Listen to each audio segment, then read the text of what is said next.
something has happened around the world, and it's been bringing a lot of uprise. I did say that earlier when we're taking the weather forecast, and I said that, in Lagos, Nigeria, yes, we're enjoying the rains. For some people, it's something we have prayed for, and it has come. Right in Ghana as well, they're enjoying the rains, but are they really enjoying the rains? That's the question. Because we've seen several videos and quite a lot of things happening, even in Abidjan, in Ivory Coast. Over there, the rains are actually falling. And we're asking, rains, destructive rains, is it as a result of negligence, from the nation itself, or is this a fabricated weather condition happening in several parts of the world?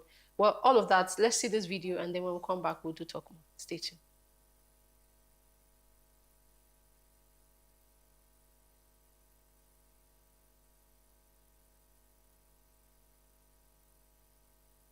Déborde jusqu'à un bon, ça rentre dans les maisons. Bon, vous voyez, tous les coins que vous voyez, tout est rempli. Donc, l'eau, quand il pleut un peu, l'eau rentre dans les maisons. Donc, ça ne nous arrange pas, et puis, c'est pas joli à voir.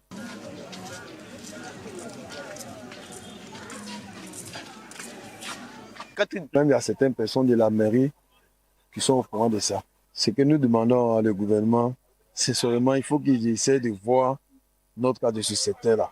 Il n'y a pas de caniveau. Quand il pleut, il y a inondation.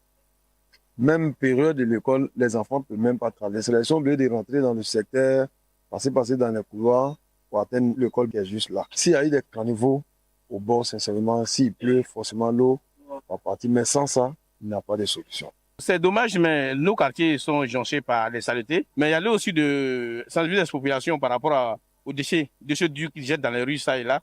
À force de dire les déchets durs dans les zones, ça et là, finalement, quand il pleut, l'eau ramasse ces ordures, ces déchets durs-là, et pour boucher les caniveaux. Donc, nous sommes victimes de nous-mêmes, nos comportements. Tant qu'on ne prendra pas des mesures rigoureuses pour que les caniveaux soient débouchés, pour que les populations même s'auto-sensibilisent à la propriété, à mettre des ordures dans les sachets, ce sera compliqué.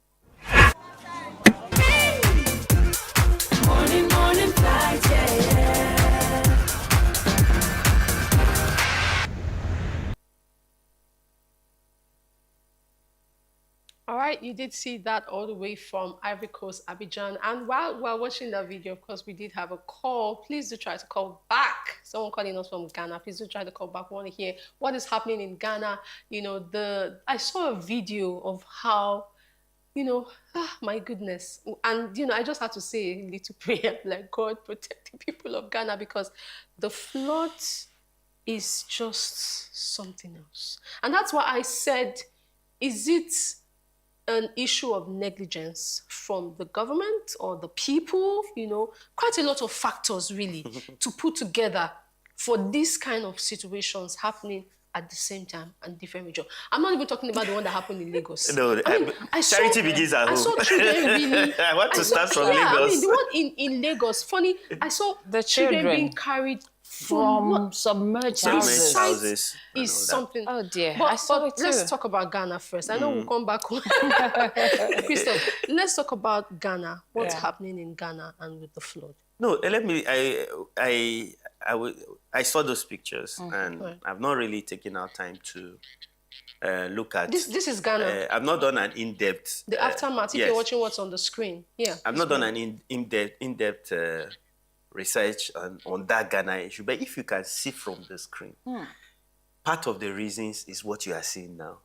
The debris, refuse, the water channels blocked. And you see, so that's why I said I wanted to start from home, right? One thing that has been a major challenge in Lagos in the past 3 months is the disposal of refuse. And you find refuse everywhere, in waterways, on the streets, and all of that. And it was like an accident waiting to happen. We've been talking about this, drawing people's attention to what is going on. And then the rains came. What do you expect?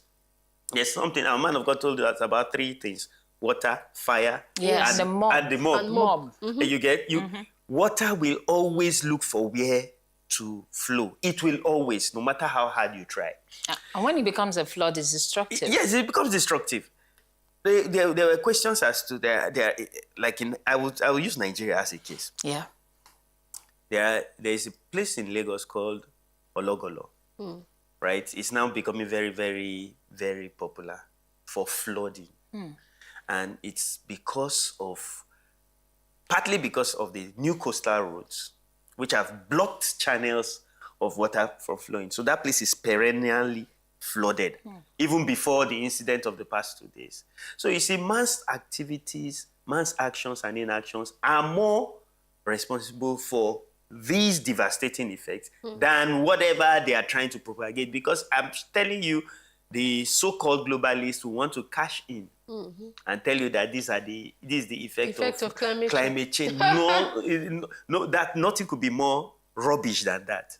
Truth of the matter is, Joy, you did mention our irresponsible living is partly the reason why we're doing this. Lagos is one huge refuse dump. The whole of Lagos presently is one huge refuse dump. So it was just like an accident waiting to happen. Right. So if you look critically at what is going on in Ghana, you see the same thing. Just look at it. Now, look at heaps and heaps of refuge. There's no how there will be free flow of water. So it will look for places to express itself. To think that this refuge have one way or the other been used and what they call it, they recycle, they refine this refuge. These days, we've seen people who use this refuge to create they recycle it. Interlocks, even in to do electricity. Yes. So why do we have heaps? Okay, just look at this heap of refuge and look at the outlets. It cannot pass. Improper disposal. So these are all some of the culprits. I like the phone lines to be on the screen so that our viewers can join us, especially those in Ghana, Ivory Coast. Please, want you to call in and tell us what's don't forget that right there where you are. Recently, there was I think there was an information that came around from NIMET or something about the fact that all the coastal areas will be flooded. They gave an alert for flood and all of that.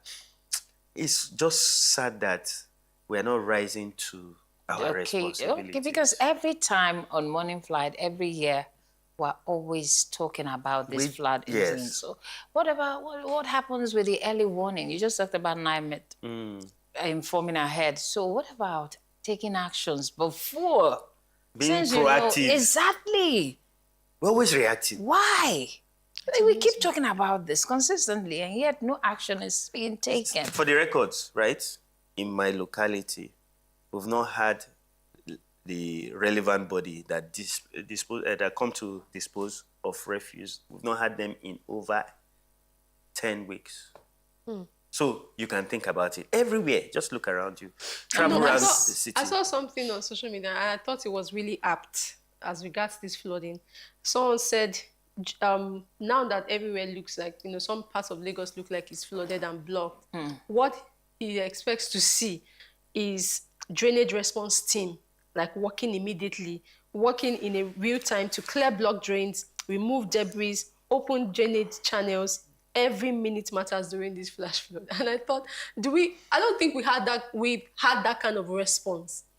As at now, we're just seeing pictures of what has happened, and we haven't seen pictures of response, like immediate action being taken. Okay, now the rains are here. This is the best time, to even see, the places that are flooded and, flood prone. Yes, or flood Yes. prone. And so let's mark those places out and let action begin. Immediate action begin to take place. And then he said that he's not actually seeing temporary relief centers, like safe locations for residents forced to leave their homes with shelter, food, doing water and basic medicine. What about even emergency relief? Then emergency relief, emergency all of these centers. things, you see, it depends on how responsive leadership is. Right. I saw a video, and I'm sure all of us would have seen it, where the president of Ghana was on an helicopter inspecting the whole carnage and all of that. Yes. I've been looking forward to seeing somebody responsible in this part of the world, environment, or somebody coming out to say it's not even the president, because maybe for Ghana it happened in Accra, So the president may stay in Accra. But I've not seen. I'm waiting to hear what somebody might have inspected. But you see, that's where we should start from. Right. Some immediate response from whoever is responsible. Yeah. Then some level of awareness. Let's start. Oh, this, I don't know. I have not read, right? Where it has been documented that this is why we had that level of flood, which is unprecedented. Oh, you talked about climate change. Yes. You talked about these people cloud seeding. Okay, do we have a call? We have a call. Oh, please go ahead. Hello. Morning. Hello. Good morning. Good morning. This is Chris calling from Lagos. Yes, please. Good morning, Chris. Go ahead. I just want to contribute as regards to the flood situation in Lagos. Well, in some part of Lagos. Okay. Not Lagos. Right. So the flood actually happened in the Lagos Island axis, specifically Lekki area, all the way to Ajah. And like Joy was asking, the Lagos government actually started doing something. Immediately it happened, the commissioner for works actually went to inspect the area. Okay. And immediately they started bulldozing waterways that were blocked. Now apparently they had cleared that area, but some families who own claim to the land started rebuilding on the canals. They blocked the canals and started developing. And it is not an isolated case, because he found out that a lot of canals had been narrowed or blocked. And that has caused prevented water to go into the Lagos Lagoon. You know, in fact, it was so bad that the developer called police, 20 police, to prevent the commissioner and the team from clearing the drainage. Wow. It took the intervention of the Inspector General of Police and told these guys to leave that premises before the commissioner worked. So you see, this case is a whole lot. People feel that they are above the law, and that's why they can block channels that will take the water out of the communities. Yes, of course, we know that the coastal highway is also a big problem, because it has blocked the waterways as well into the lagoon. But there were other channels that could have diverted the water, but those ones are either narrowed or completely blocked. So I just thought to give a situation report. Thank you so much. Thank you so much. Thank you. I also add that it wasn't just on the island. I will add that because it was the mainland, everywhere.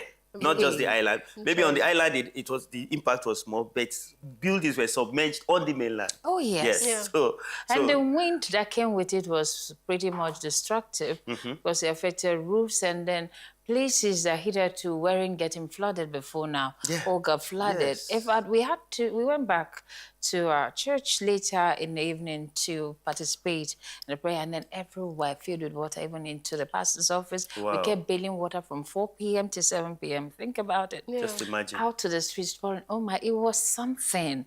And I remember when we had our meeting with Pastor just during ICLC, Pastor had to speak to the wind, because one of those days the rain came. Yes, we prayed. Pastor had been praying for rain. Yes. We got the rain. It's a blessing, but the wind should not be destructive. Just like the Lord Jesus said, "Peace be still." Peace be still. That one now had to also become still. So we should also do these things like we see Him do.